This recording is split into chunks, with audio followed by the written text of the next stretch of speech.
and Vehicle Licensing Authority mpedufo ne Ghana Post aka won ho abom ya enye ye license no so register wie no ni ade a eni ho kwan krampo se bia wo ba won matena ye beje na mo be ni delivery e de amawo e mu nchire mu adom kase e de ba Senior Beboa ama Driver and Vehicle Licensing Authority DVLA. Womusi kasem akosruntinu. Womune Ghana Post aka boma sesi. License a womo bayama omanfo no. Omanfo ensa ebetimi aka wone license a womo emre. Director a ono eneda driver training testing and licensing. Ewo DVLA. Kafu isemevo. Ene Adom News nsentro for etwetwe nsemu nkomo. Ya printing licenses over 80,000. Nkrofo enkogie. Na yahwa Ebiana obi wa Accra no oyeye but after no ebia wakodi baby ti se Kumase enti no saa nipa no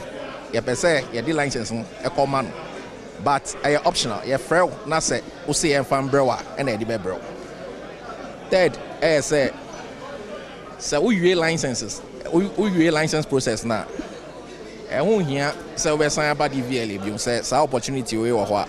adena wo ma ye mfa license no embrew and save so that time now we be bad DVLA as be san line no the other one is say sisia no so hwa after covid ya na yesua nyam efremu say be bia nipa bebre ehia mu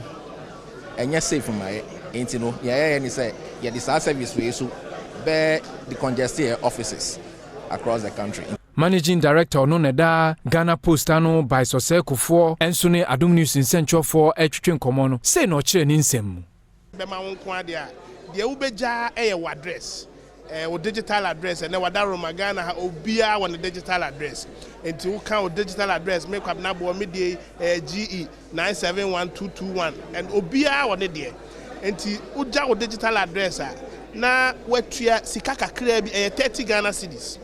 na emfa ho ne ba bia wo Ghana ha se wo license ne ready a Ghana Post ebe send a message amu hu say wo license na ready na dispatch rider e dey bro echina ana echinachi ye be ma phone number simple bi a wo pese wo sesa saa nhihye na wo be frɛ na wo ne na di nhihye na nam say Ghana Post e what district bia no ya fa ye distribution channel ne so ne ye de wo license no abrew